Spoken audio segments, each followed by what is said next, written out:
네, 여러분 안녕하십니까? 본격 밀리터리 팟캐스트 밀떡 시작하겠습니다. 고현준입니다. 반갑습니다. 안녕하세요. 국방정론 박찬준입니다. 안녕하세요. 놀러온 정명섭 작가입니다. 예, 이게 제 주변에 계신 분 중에 이 밀떡을 보시고 그런 얘기를 하시더라고요. 왜 그 출연자들이 옷이 안 바뀌어요? 아, 네. 네. 업로드는 다른 날 되는데 네. 저희가 이제 녹화는 다른 같은 날이기 때문에 네. 제가 좀 찔리네요. 그런 부분이 있습니다. 그래도 오늘은 제가 좀 화사한 색깔로 입어보려고 했는데 아마 이게 업로드할 때쯤 보면 우리 보면 더워 보일지도 몰라요. 날씨가 요즘 조금씩. 코디는 누가 해주세요? 형수님이 해주시나요? 코디랄 게 뭐가 있습니까? 집에 있는 거 그냥 자다가 그냥 나온 거예요. 자다가 나도 이 정도면은 목걸이가 훌륭한 분이 옆에 있다 보니까 네. 우리는 좀 미안합니다. 여러분. 네. 사실 제가 조금 돋보여 보이죠? 그죠. 밀떡에 제가 투입된 이유이기도 하죠. 맞습니다. 이거 악플이 그냥 예상이 네. 되는데. 자, 아무튼 밀떡 오늘도 이야기를 한번 나눠보도록 하죠. 대한민국 과연 핵 추진 잠수함으로 가는가? 갑니까? 확실한 것 같아요. 제가 여러 가지 단서와 어떤 그 촉까지 동원해서 그 전에는 봤는데 이제 좀 더 구체화되고 있는 것 같고 국책과제를 연결하다 보니까 결국 귀결은 그쪽으로 가고 있는 것 같고 단지 시기만을 예측해보고 있는 것 같아요. 그러면 지금 박찬준 의원 말씀대로라면 가는 거는 기정사실이다. 네. 그러면 요 우선순위에 들어가느냐? 핵추진 잠수함이 국방 정책에서 네. 제가 볼 땐 필요 충분 조건이 다 갖춰진다면 완전 영순이에요. 필요 충분 조건이란 건 뭐예요, 그럼? 뭐 미국하고의 관계는 없지 않아 있죠. 그리고 더 중요한 거는 이제 기술력인데 기술력이 완벽하게 갖추어진다면 그건 뭐 아니 이거 그 말은 그리고 나도 하겠는데. 아니 그 중요한 것 중에 하나가 이거예요. 우리가 흔히 이야기할 때 항공모함 얘기하잖아요. 네. 중형 항공모함 얘기 나올 때마다 갑론을박을 벌이면서 반대론자 분들이 항상 이야기하는 게 그거보다 핵추진 잠수함이 더 중요해. 네. 그런데 전 그럴 때마다 막 갸우뚱해요. 그분들의 입장을 반론할 기회가 있으면 저는 이렇게 이야기하고 싶은 게 그게 따로따로 이야기야? 하는 생각이 들어요. 아니 그렇지. 왜냐? 이거를 포기하고 이걸 해야 되느냐? 이 얘기하고 좀 다른 거잖아요. 너무 다른 게 항공모함을 위시한 것은 항공모함 하나가 아니잖아요. 항모 전단을 얘기하는 거고 그렇죠. 항모 전단을 얘기할 때 항상 방패가 되는 방공 구축함, 호위함들을 다 이야기하잖아요. 우리가 거기에 보급함도 이야기하고 다 말하지 않습니까? 거기에 수중에 전진 배치되어 있는 두 척의 잠수함 정도는 필요하다. 그 잠수함은 수상함 전단을 따라갈 수 있는 속도여야만 되고 대양 해군이어야 되고 그렇죠. 멀리 가봐야 된다면 그러면 지금 전 세계 잠수함 중에 이거에 해당하는 잠수함이 뭘까요? 원자력 잠수함밖에 없죠. 그렇죠. 핵 추진 잠수함밖에는 없습니다. 따라서 이건 어차피 같이 가야 되는 거예요. 그러니까 한다면. 이렇게 전체 판을 안 보고 이거 아니면 이거라고 얘기하시는 분들은 그냥 거기서만 같이 판단을 하는 거겠죠? 아니면 요걸 반대하기 위해서 요걸 끌어온 걸 수도 있죠. 반대하기 네. 위해서 논리를 가져온다. 반대하기 위해 논리를 가져온. 저도 동의하는 게 대양 해군으로 나가고 대한민국 안보 환경상 핵무기가 가장 중요한데 그거는 섣불리 갖추거나 이제 할 수 있는 문제가 아닌데 그 전 단계라든지 최소한의 빌드업 단계는 저는 핵추진 잠수함이라고 생각을 하고 있거든요. 그러니까 어쨌든 미사일 발사체, 핵미사일을 발사하게 되려면 지상 발사보다는 수중에서 발사하는 게 상대방이 관측을 못하게 하는 가장 하고 우리는 또 동해라는 아주 핵잠수함이 돌아다니기 좋은 바다가 있거든요. 그러니까 수심이 깊은. 그렇죠. 예.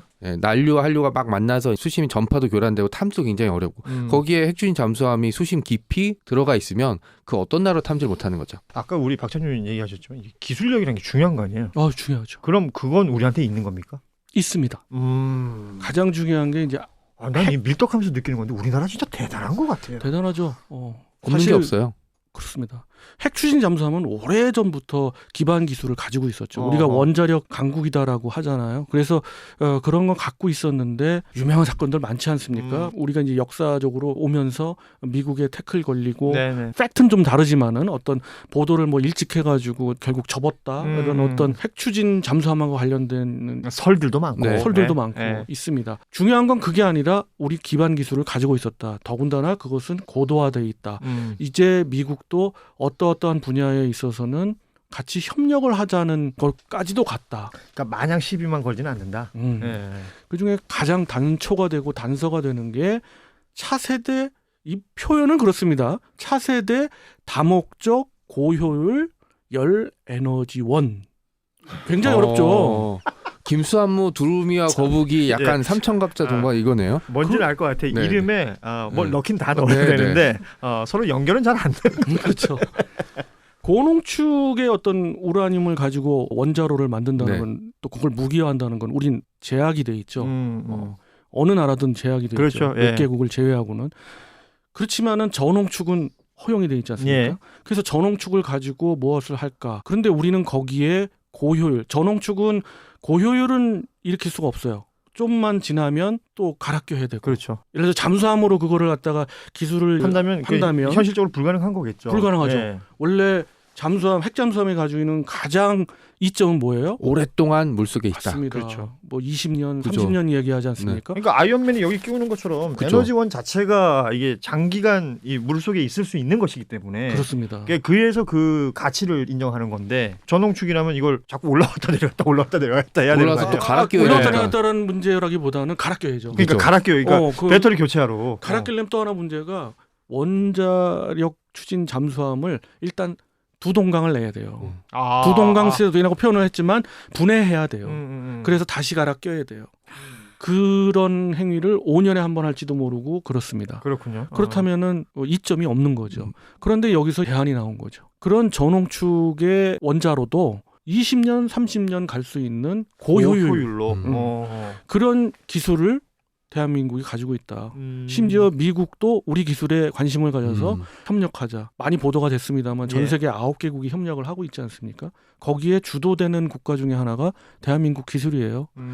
그래서 그 관련된 기술을 가지고 있는 민간 업체들도 활발히 기술 개발을 하고 있는 그런 기반이 있어요. 근데 민간도 그럴지언정 우리가 국방을 다루는 무기화하는 측면에서의 그런 기반 기술은 상당히 오래전부터 갖추고 있었다. 사실 그 국방 관련된 기술이 한번 성공해봤다 이런 거 가지고 들이댈 수는 없는 거 아닙니까? 그렇습니다. 실질적으로 그 기술에 대한 안전성. 네. 이게 확보가 되지 않으면 시작을 못하는 거니까. 맞습니다.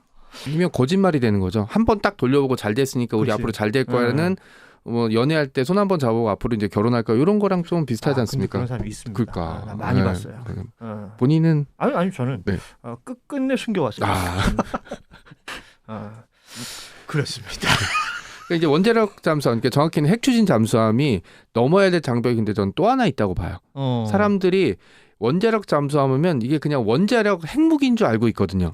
그렇죠. 네, 그냥 원자력으로 그 인식. 예. 원자력으로 추진되는 잠수함이에요. 그렇죠. 예, 그러니까 동력원이라는 거죠. 그렇죠. 사람들이 근데 언론에서도 그냥 핵잠수함이라고 해버리니까 그냥 핵을 핵무기. 쏘는 잠수함이라는 거지. 이 문제가 이제 좀 전혀 다른 문제. 이건 SLBM하고 그렇죠. 완전 얘기가 다른 네. 거니까. 예. 또 하나 단초가 될 수 있었던 것 중에 하나가 작년에 국책과제로 오픈이 된 건데 그렇다는 얘기는 탐색 개발 끝났다는 얘기나 다름없는 게 뭐냐면 우리가 그때는 제가 그렇게 생각했어요. 복합 추진체가 아주 굉장히 어떻게 보면 대세기 때문에 그거를 받을 수 있는 전기 모터지 않는가라고 생각했는데 거기 읽어보면 좀 수수께끼 같은 게 하나 있어요. 기존의 2배 되는 열원을 받을 수 있는 모터다.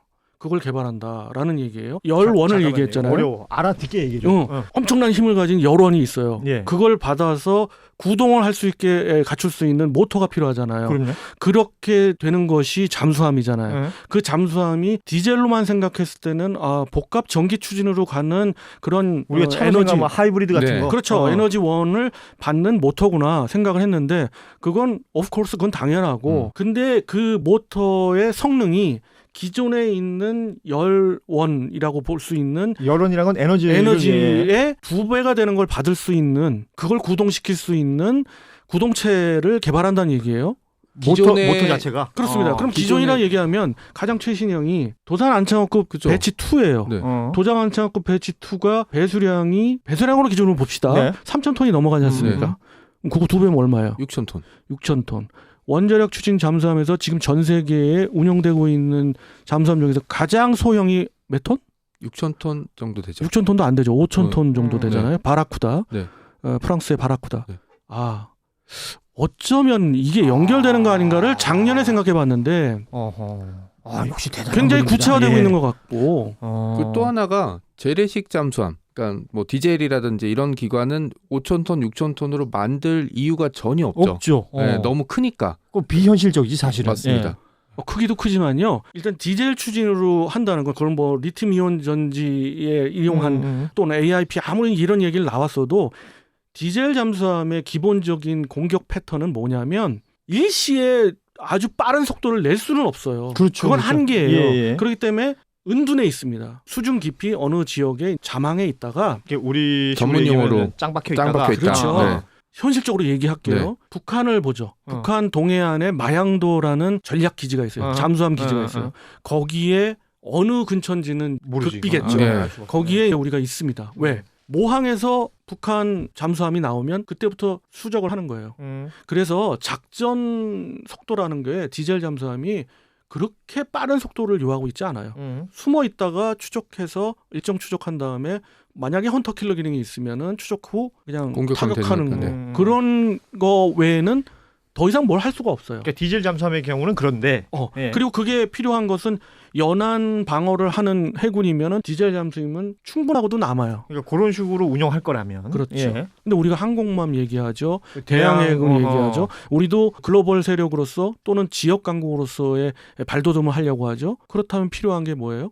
속도가 나와야 된다는 거잖아요. 나와야죠. 속도가 나오고 수상함을 추적해서 그렇죠. 경멸시키거나 아니면 적 잠수함을 자율자재로 추적해가지고 경멸시키고 더 빠르면 좋겠지만 적어도 같은 속도로는 가져야 된다는 맞습니다. 거니까. 혹은 발각됐을 때 그러면은 굉장히 빠른 속도로 도망을 가야 되잖아요. 그럴 때도 핵 추진 잠수함은 너무도 필요한 거예요. 압도적으로 유리하죠. 근데 우리가 이게 필요할 때가 됐다는 얘기거든요.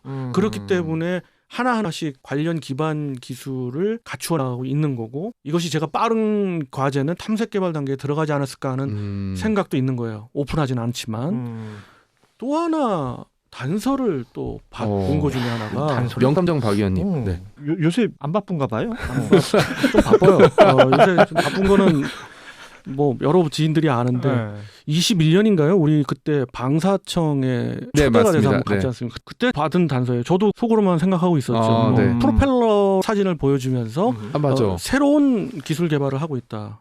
그 얘기는 뭐냐면 프로펠러의 그 재질도 굉장히 강화를 시켜야겠지만 디젤 잠수함은 디젤 잠수함의 특성 때문에 프로펠러 개방형 프로펠러라고 그러거든요. 우리가 많이 보이는 그것조차도 이제 기술이기 때문에 아마 잠수함을 갖다가 건조했을 때 많은 국가에서 거길 가리잖아요. 그렇죠. 스크류 부분 이렇게 쫙 가리잖아요. 강추 넣는다는 거죠. 그거를 오픈된 사진을 보여주면서 새로운 뭘 한다. 프로펠러를 개발한다. 새로운 재질로 개발한다고 이야기를 하면서 그때 자세히 세보시면 그게 홀수였을 거예요. 그것이 의미하는 바는 상당히 소음을 줄이기 위한 방편 중에 하나거든요. 홀수가 소음이 줄어드는 거예요? 훨씬 줄어요. 가장 쉽게 표현하면 물방울이 막 생성되잖아요. 막 기포가 나오게 되니까. 그러면서 공동화 현상이라고 이야기해요. 전문적으로는. 그런데 그런 것들이 나오면 필수적으로 등장하는 게 바로 소음이에요. 소음인데 디젤 잠수함의 가장 큰 특징? 소음을 최대한 줄여라. 근데 디젤 잠수함은 아까도 말씀드렸지만은 작전 환경상 도망갔을 때 외에는 그렇게 막 구동할 일이 없다는 거잖아요. 그렇죠. 구동할 일이 없으니까 그 소음이 당연히 적을 수밖에 없고 발각되기가 쉽지가 않아요. 그런데 만약 발각됐을 때는 타격받기도 쉽다. 왜냐하면 초고 속력이 안 나오고 보이니까. 그리고 발각됐을 시에는 소음이고 뭐고 나발이고 없잖아요. 일단 튀어야지. 최대 속력으로 튀어야 되잖아요. 그렇기 때문에 프로펠러의 어떤 개방형 프로펠러의 그런 기술이 필요한데 거기에 이제 좀 더 나아가더라고요. 그 다음에가 되니까 소위 펌프젯이라고 하는 기술을 스크류가 필요 없이 그냥 물을 이렇게 쏴서 그냥 전진하는 방식 얘기하는 거예요. 스크류 같은 건 있어요. 뭐 예를 들면 우리 제트 엔진에 보면은 그런 톱니바퀴 모양의 이제 터빈 같은 게 있잖아요. 그러와 유사한 것들이 있어요. 있고 덕트가 위에 덮쳐 있는 그래서 가려져 있죠. 안 보이게 외부에 안 보이게. 그렇죠. 이거를 이렇게 표현해 볼까요? 굉장히 폐쇄형의 추진제다라고 얘기할 수 있죠. 그러니까 이제 왜 안 보여. 플라스틱 물병 좀 줘보세요. 이걸 이렇게 푹 쑤시면 풍 튀어나오고 빵 가는 그 효과 아니에요? 그런 거라. 약간 물로켓 같은. 물로켓. 그러니까 이거 목욕탕 가서 해봤잖아. 뿅뿅뿅 쭉쭉쭉 나가는 거. 그러니까 압력의 차이를 이용해가지고 밀어내는 그 파워. 그렇죠. 압력을 낮추면서 저도 뭐 공학도는 아니지만 압력을 낮추게 되면은 물의 힘으로 더 그 압력 차이로 인해서 추진력이 생기잖아요. 그런 거죠. 그래서 그런 펌프젯 기술도 과제로 하는데 프로펠러 위치에 닿는 그런 잠수함? 없어요. 필요가 없죠. 뭐야 그럼? 그러니까 그 지난번 초대받았던 거 가서 행사에서 그걸 보면서 무언가 다른 형태의 잠수함이 준비되고 있구나. 라는 것을 포착했다. 네. 근데 그때만 하더라도 기반이 디젤 잠수함이겠지. 그래서 설마 하이브리드 핵추진. 네. 근데 좀 지나니까 다른 것도 개발을 하는 거예요. 그래서 거기서 이제 미루어 유추한 거는 방사청에서 봤던 거는 배치 3를 그죠. 염두에 둔 거 아닌가 네. 싶고 배치 3 이후를 핵추진 잠수함으로 간다고 보고 더 만약 빠르다면 아예 그냥 한 단계를 넘어갈 수도 있는 거죠. 왜냐하면 배치 2가 해군에 넘어가서 실전 배치되는 게 2028년 정도거든요. 근데 이 과제 내용들을 보면 이제 오픈된 과제죠. 내용들을 보면 예상을 2029년으로 보고 있어요. 2028 이렇게 해놓고 2029 하더라고. 네. 그러면 펌프젯이 기술 탐색 개발이 끝나는 게 2029란 얘기거든요. 그럼 그 다음이 빠르면 그 다음이야? 이렇게 볼 수 있는 거죠. 2030년대. 네. 그러니까 모든 스텝을 뭐 다 따박따박 안 가더라도 기술 개발이 그만큼 또 빨리 진행이 되면 맞습니다. 그 다음 단계로 바로 갈 수도 있다. 맞습니다. 몇 가지 기반 기술을 계속 축적하고 있는 걸 볼 때 이건 핵 추진 잠수함을 우리가 생각하고 있지 않으면 굳이 많은 돈을 들여서 그게 몇백억짜리도 있고 그렇거든요. 일부러 디젤 잠수함을 만들어가지고 뭐 무슨 친환경 만들 것도 아니고 이거는 네. 그렇잖아요. 그죠. 그리고 그러니까, 가장 쉽게 얘기하는 건 정말 진짜 오픈돼서 얘기하는 건 SLBM이에요. 우리가 수직 발사관도 안창호 뭐 배치 1에는 6기를 달고 있고 배치 2에는 10기로 늘어났잖아요. 이게 뭐야? 이거 왜 만들어? 그냥 디젤 추진 잠수함에 하려고? 궁극적으로는 핵 추진 잠수함 절대 아니죠. 예, 맞습니다. 명탐정 박 의원님이. 그게 아니라 그래서 그 앞으로 이제 우리 박 의원을 네. 어디 초대하실 때는 잘 숨겨주세요. 다 봅니다. 저도 그 자료를 저도 봤을 거예요. 지금 기억나 보니까 그게 감싸진 걸 같은 봤는데 걸 보고 같은 걸 네네. 보고 방석청 분들 저 그렇지 않습니다. 많이 초대해 주시고요. 네. 저는 이제 이 위험 인사가 될 수도 아니 있어요. 근데 그때 오픈 시점에서 얘기합니다. 그렇죠. 저는. 그때 본 거를 3년 있다 얘기하신 거잖아요. 그러니까 네. 적어도 3년은 참는다. 네, 네. 뭐 그 정도예요. 네. 네. 갈증이 많이 나시나? 네. 땀이 나요. 근데 어떻게 보면 좀 불행할 수도 있는 게 국방력이라는 거는 사실 적당한 게 가장 좋잖아요. 그럼요. 제가 늘 말씀드리지만 자주국방은 보험이랑 비슷한 거거든요.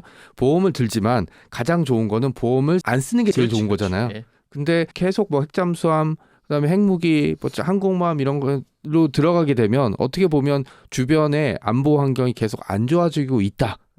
우리에게 핵무기가 이제 필요할 시점이 아니냐라는 공공연한 준비까지 해야 될 시점이 온 거는 실제로 우리가 전쟁이라는 걸 해보지 않는 이상 결코 반길 일은 아니고 물론 당연히 준비는 해야 되겠지만 그렇죠. 네. 지금 말씀해 주신 이런 관리도 분명히 필요한 거죠. 맞습니다.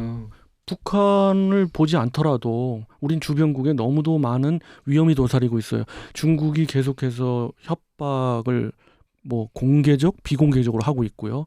일본 항상 이야기하지만 감정만 앞세우는 일본이 아니라 우리는 진심을 다한 그 길을 해야 되잖아요. 네. 이런 측면에서도 엄청 필요한 거죠. 그러니까 핵추진 잠수함. 우리가 협력을 통해서 무언가를 할 수 있는 것도 있지만 우리가 압도적인 그럼요. 힘을 가지고 있거나 능력을 가지고 있으면 그러니까 국제 정세가 어떻게 바뀌고 또 환경이 어떻게 바뀌더라도 우리 중심적인 사고를 가질 수가 있다는 거죠. 이 부분에 있어서의 그 자주국방이라는 거는 뭐 저희가 밀대기 시간을 통해서도 그럼요. 여러 차례 얘기한 바가 있는데 그런 의미에서 핵추진 잠수함 일정 부분 상상의 영역도 분명히 있을 거예요. 지금 이 순간에는. 그렇습니다. 제가 말씀드리는 대전제는 뭐냐면 그러한 것들이 전부 탐색 개발에 성공해서 하나의 집합체가 된다고 했을 때 핵추진으로 좀 가겠느냐. 그건 이제 의사결정만 남아있는 거예요. 결정권자에. 그렇게 갔으면 하는 그런 바람인 거고 상황은 이렇다라는 걸 그렇죠. 소개해드리는 예. 그런 시간이죠. 오늘 저희가 얘기 나눈 부분은 이 정도로 마무리를 해야 될 것 같고 요 관련해서 여러분들의 의견이 있으시다면 댓글로 달아주시면 또 한 배 소통을 한번 해보도록 하겠습니다. 자, 오늘 밀다운 여기서 마무리하죠. 여러분 인사드리겠습니다. 안녕히 계세요. 고맙습니다. 안녕히 계세요.